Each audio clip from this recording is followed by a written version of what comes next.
Welcome back to Rated Radio with your hosts, Rayburn Alexander and Shane Wyndham. Shane, what Billboard hit did we cover this time around? I'm not sure because you have my paperwork. Okay, sorry. You didn't have your intro. Yeah. Normal Rayburn, unprepared as always. Looks like Free Mind by Thames or Thames. How do you say that? I'd say Thames. Okay. It's a newer artist, so I think that there's some room for being wrong. So, What do you think about this one? this track reminds me a great deal of a modern day Miss Lauryn Hill. Thames is proud of her Nigerian heritage in this track, touching on the culture of soul, hip hop, and Nigerian inspirations, and somehow marrying them all together. While I will say it can be a bit repetitive, it's an easy listen for any day spent in the sand. Solid 4 for me. All right. I said this song is both memorable and a vibe. Problem is I'll be remembering the song and its vibe for the wrong reasons. The pitchy introduction is off-putting. The music's pretty unchanging throughout. The lyrics are religious, which I'm not a fan of. Repetitious and flat out don't make sense at times. Lastly, the song sounds like it becomes a different track altogether about 4/5 of the way through its playtime, but instead of becoming something more enjoyable, it manages to get even more cringy and basic. I don't want to sound too harsh here because there's a chill mood to this track, which I am on board with, but so many of its elements fail to connect that I'm left at 3 stars out of 5. Not something I want to listen to again, though I can appreciate why some people dig it. We get it. You worship Satan. Roll the intro.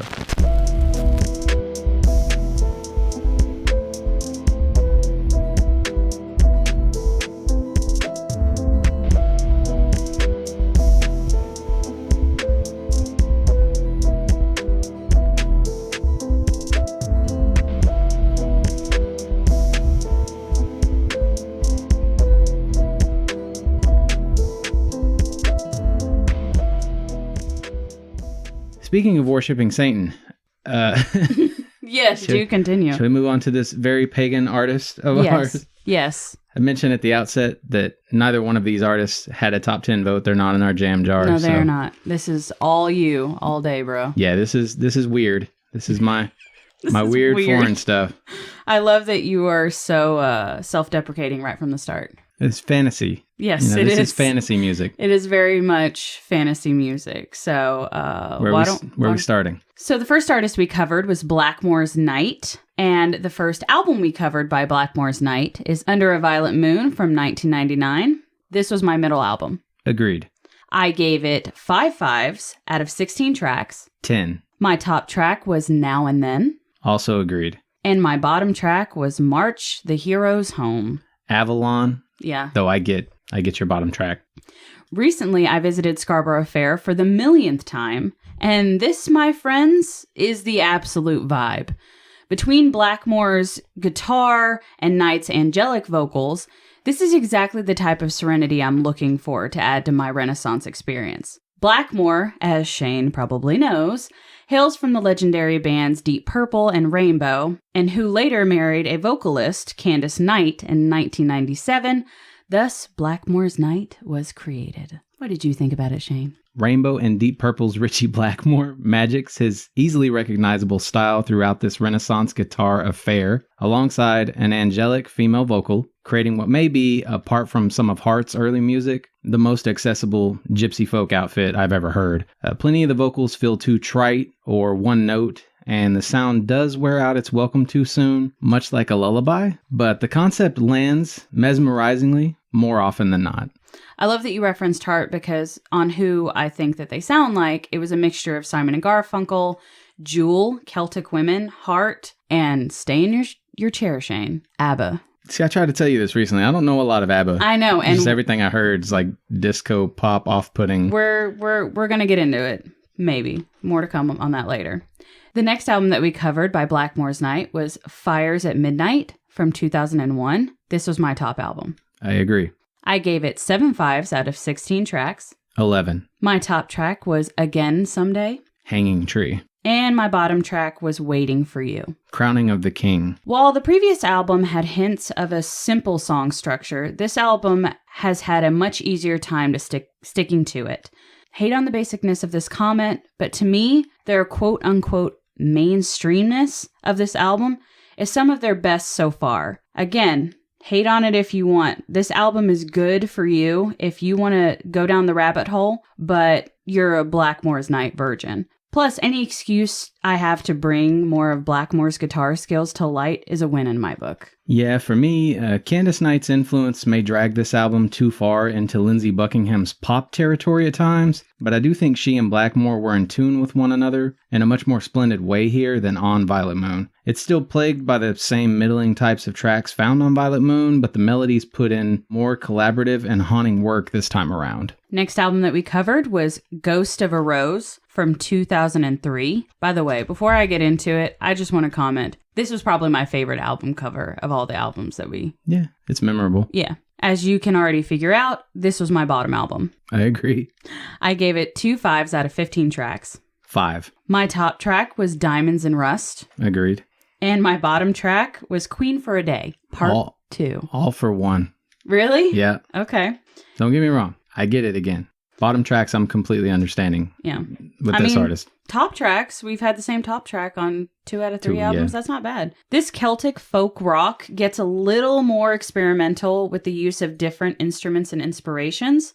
There's not really much bad that I can say here. If I had to comment on something, I would comment on the desire for less repetition and slowing it down. Those 2 things might have crossed my mind. This is an odd one. It contains a few of the group's strongest 5s and doesn't stick to the formulaic over-reliance on traditional reworks, but it also feels weaker on the whole, more repetitious and more insistent on the bombast of Renaissance. But it really does shine in places, mostly the more atmospheric ones. I could see a few more songs growing on me, but not enough to change my feelings about this being the least impressive of what we heard in terms of a total package.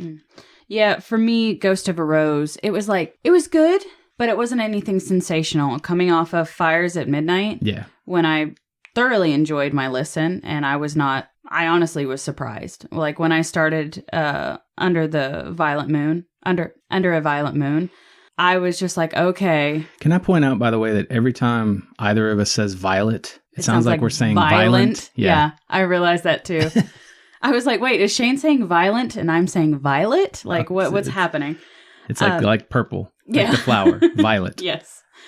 But I had no experience with Blackmore's Night. I knew that, again, and I say this over and over and over again, I knew that this was one of your artists. I hadn't taken a deep dive, but I'm glad I did because there's much to be had here that I can enjoy, especially someone that enjoys the Celtic inspirations, the Renaissance sounds. So I think I just have to be in the right mood for it. And this month I was. Yeah, I agree. I think this season I'm starting to realize that, we talked about this recently too. When you go to pick artists back-to-back verses, you want to mix it up stylistically. Yeah. So that's what I try to do, and I tried to lean into the stranger, maybe expand some minds sort of things. Yeah. But, this is, a lot of these bands aren't necessarily what I would put in, like, my top 10 artists of all time. So this is quote-unquote weird even for you. Yeah. Like, this would be one of your out-of-the-box artists that you could understand people not getting on board. Yeah. And it's not something that you listen to often. I know I make fun of you about the Taylor Swift thing, but I would say Taylor Swift's probably in your top 50 cycled artists. Mm-hmm. It has a lot to do with your son and his love and appreciation for that artist as well. But yeah, this is not one of the ones that you would put in your shuffle mix. They are there. Oh, Diamonds and Rust, I could listen to all the time. It's a cover, but don't you have all of your music on shuffle? Yeah. Like a list? Okay. So they're in that list. They're in there. Okay. Now, they may not be there with 50 songs, but they're there. Oh, was that a knock at my ABBA? It might have been. Okay. Music videos, I wanted to mention that I feel like the official live video for Under a Violet Moon will let you know whether or not this group is up your alley. So it kind of tracks with what we're talking about here. I'd recommend the artist to Stevie Nicks fans. Totally. If you dig that whole White Witch magic thing, you're gonna love this music. Up? And the music makes me feel like I'm at a Renaissance fair after dark. Awesome. Because how the music makes me feel is like I'm traveling the world on foot. Hope you got some comfortable shoes. I hope so too. But that's all I have to say about Blackmore's Night. It was really hard to try to find any information on them, Shane. I hate when people do that shit. That's all I had to say. I'm gonna keep talking. I don't have facts. That's basically the long and short of it. So if you have anything you want to say to let people know who they are, where they came from, my ears are open. So I'll end with my notes spiel. Okay.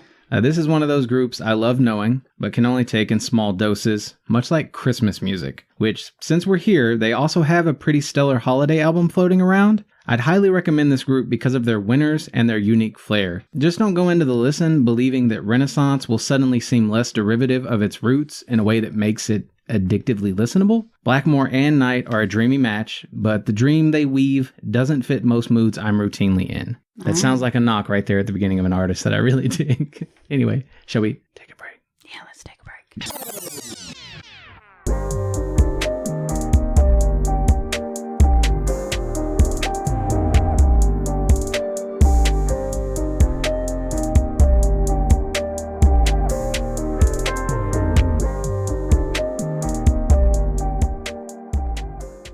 So, Shane, you got the luxury of choosing all of the subjects for our top lists. What was this month's list? The best lengthy songs. Length. Which my rule was 7 minutes plus. Okay. Well, I mean, I stayed pretty close to that. I think the shortest one was about 6 minutes and 40-something seconds. Nice.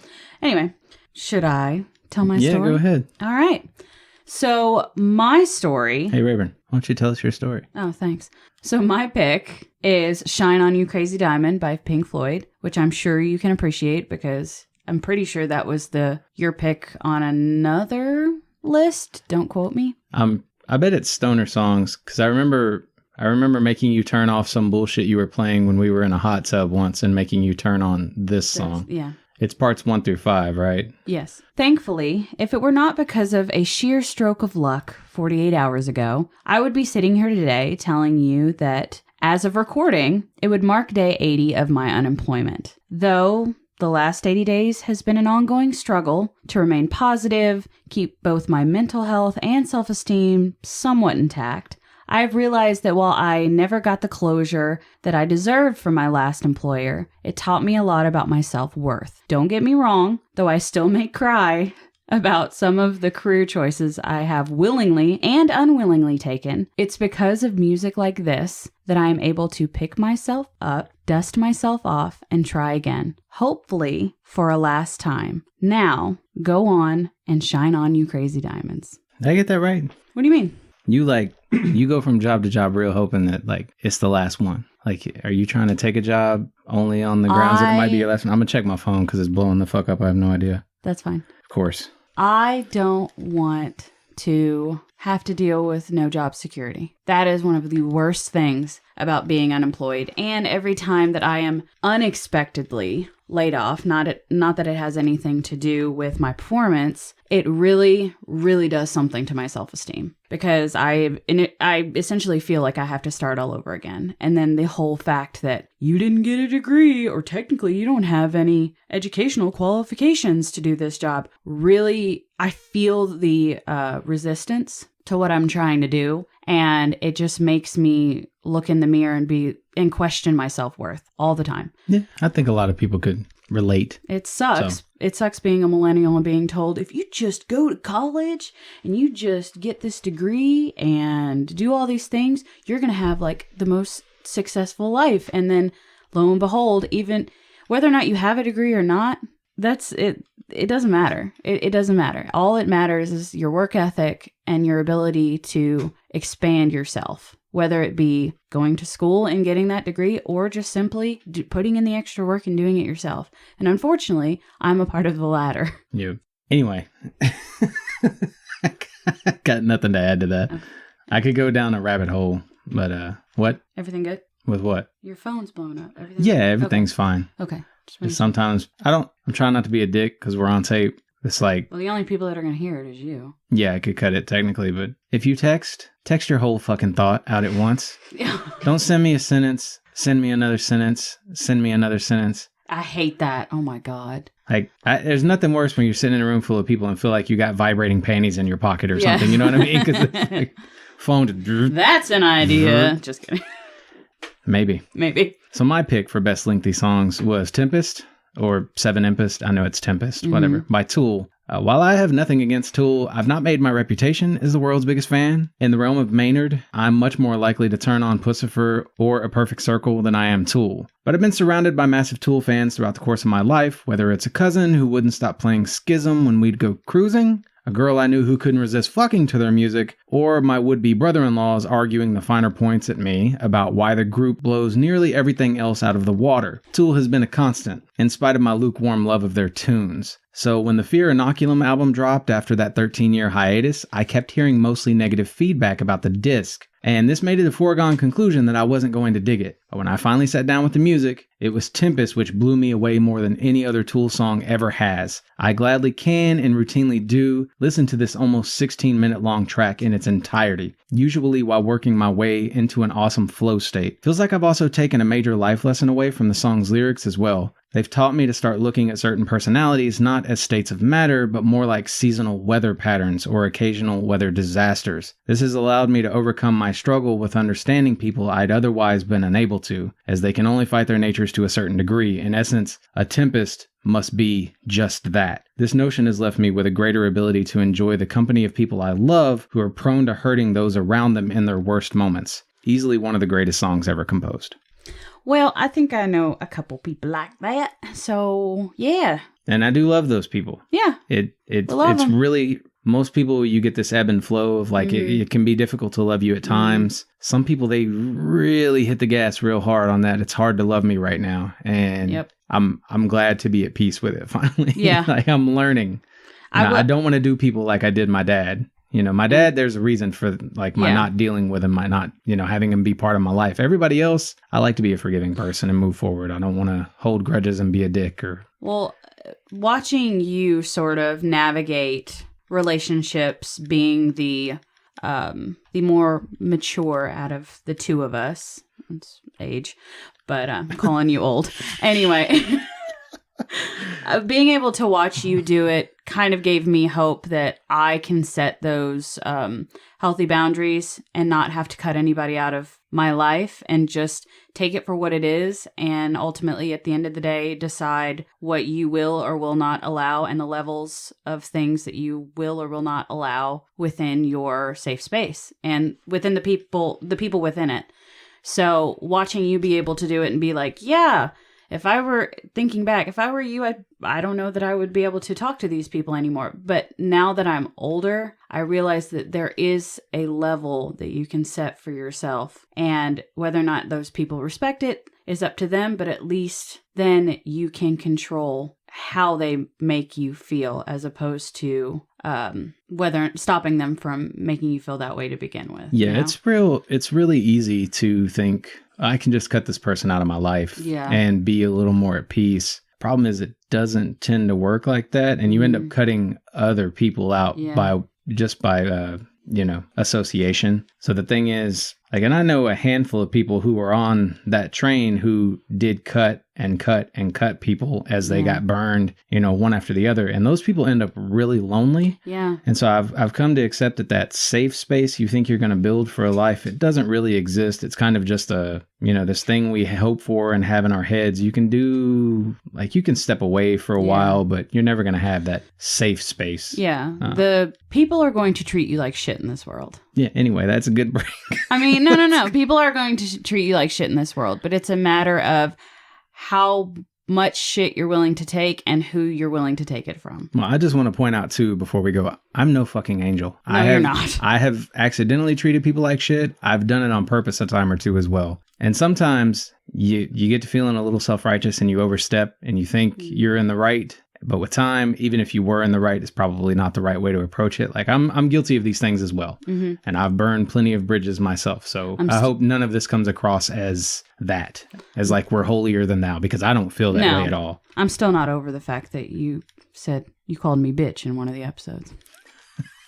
I actually sent you the clip while I was editing the audio. You did. I'm sorry, I didn't mean to call you bitch. I laughed so hard because I didn't even catch it, but I love that you apologized under your breath into the mic. Oh, shit. All right, well, let's go talk about Blind Guardian. All right.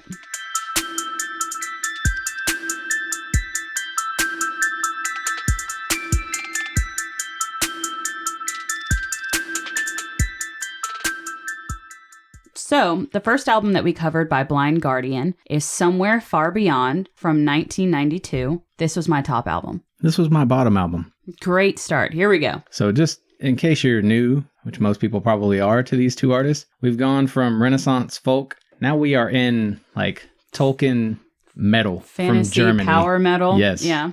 I gave it 3 5s out of 10 tracks. 7. My top track was The Quest for Tanalorn. Okay. Sorry, I say that with a question because I'm not sure how to pronounce it, but The Quest for Tanalorn. Great song. I went with the Bard's song In the Forest. As much as I hate to be that guy, Yeah. I'm that guy. Yeah, we know you're that guy. And my bottom track was The Piper's Calling. Agreed.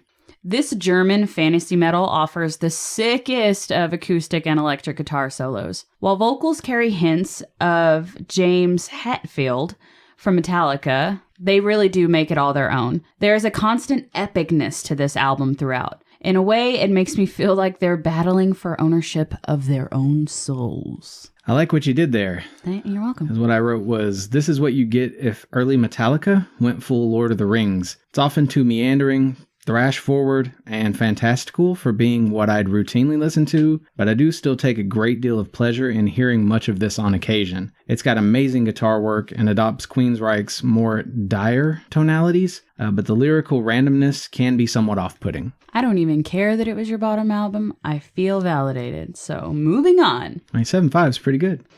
Moving on to Imaginations from the Other Side from 1995. This was my middle album. Agreed. I gave it 2 5s out of 9 tracks. 8. Ooh, so close. My top track was the script for my Requiem. That was actually my bottom track.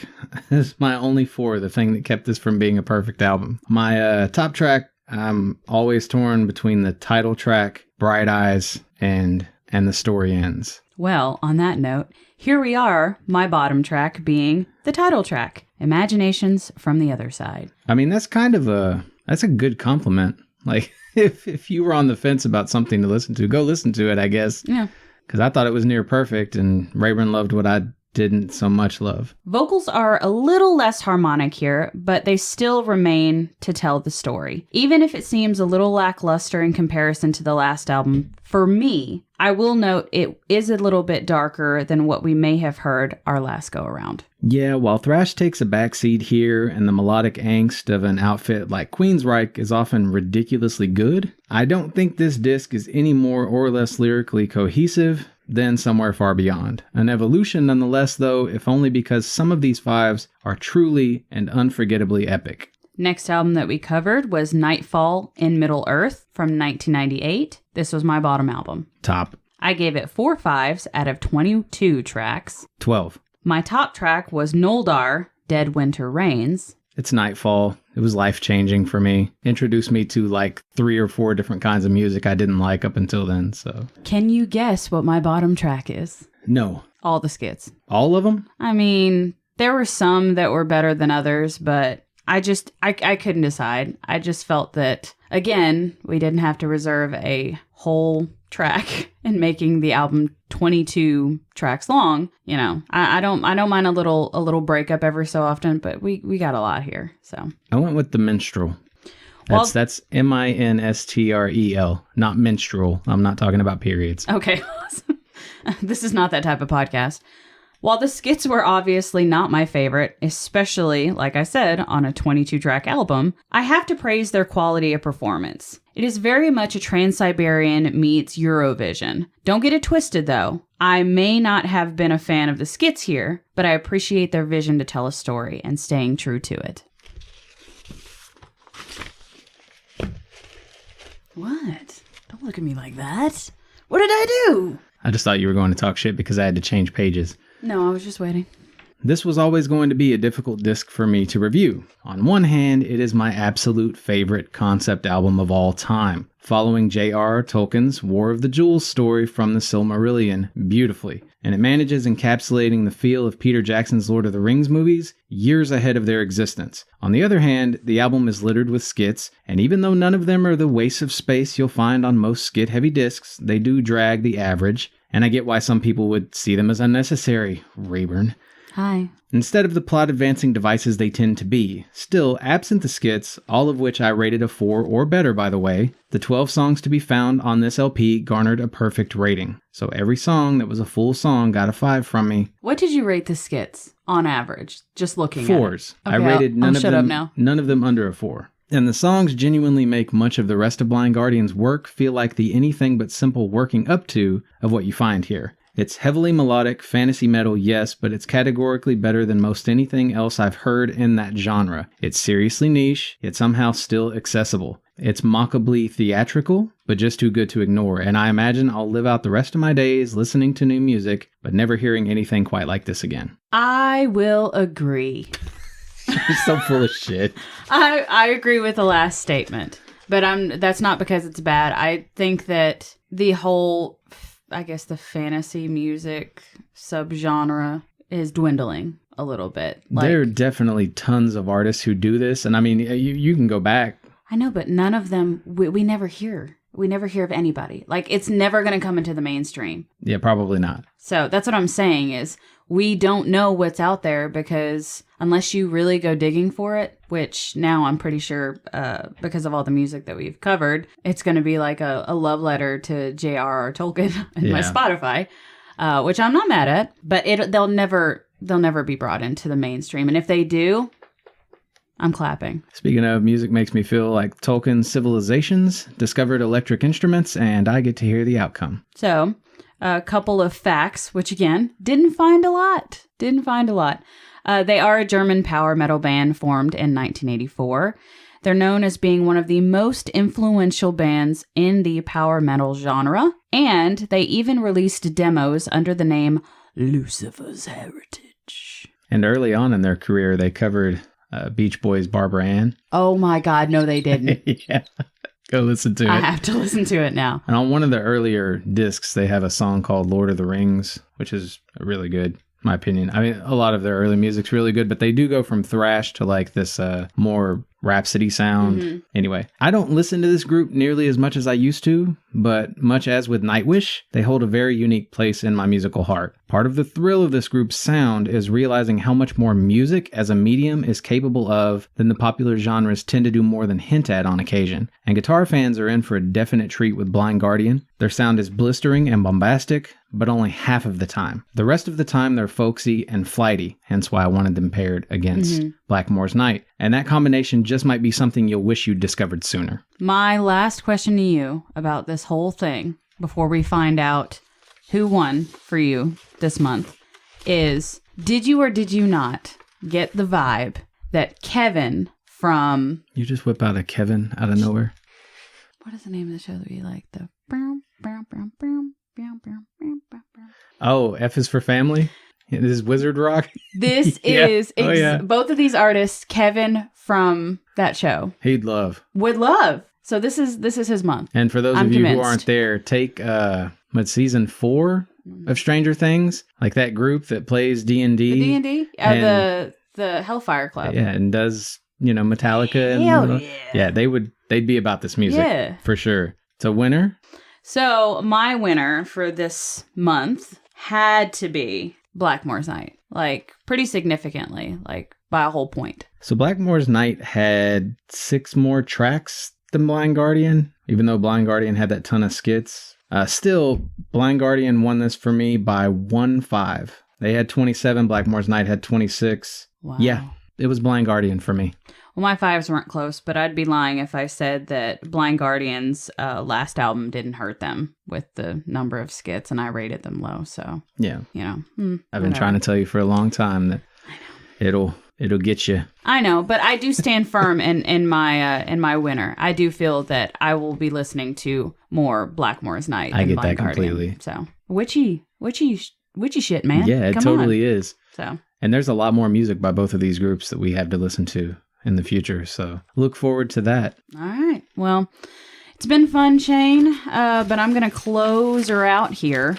You're going to try if I can find the paper. As you shuffle through your papers, which I wonder if I can do it by memory.